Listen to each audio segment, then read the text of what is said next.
Stop asking why my wife is always with me. You know, people always ask us, why are you guys always together? Why is your wife always with you? Or why is your husband always with you?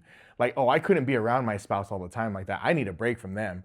And we look at each other, we're like, dude, then there's something wrong with your marriage because we actually enjoy being around each other. They ask, well, why is she at every shoot with you? Why is she at every meeting, at every job, at every proposal? Like, it's strange. Like, something's off for a grown man to want his wife next to him while he's working. See, what you gotta understand is my marriage isn't separate from my mission. My marriage is the mission. Before the cameras, before the clients, before any of it, there was a covenant between me and my wife.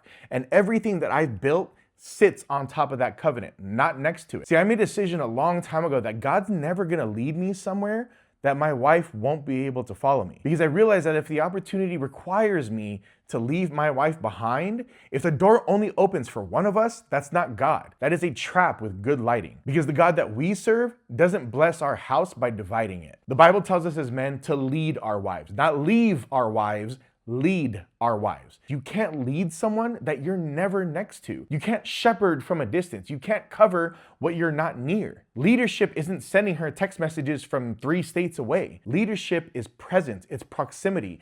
It's her seeing how I carry pressure, how I treat people, how I handle a hard day up close. See, in the beginning, Adam was in paradise, right? Perfect job, perfect garden, no bills, no stress, no competition. He was walking with God himself in the cool of the day. And God, looking at a man who had everything perfect, still said, it's not good for him to be alone.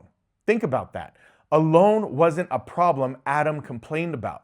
It was a problem that God identified before sin, before the fall, in a perfect world. God's own assessment was, this man is not designed to do this by himself.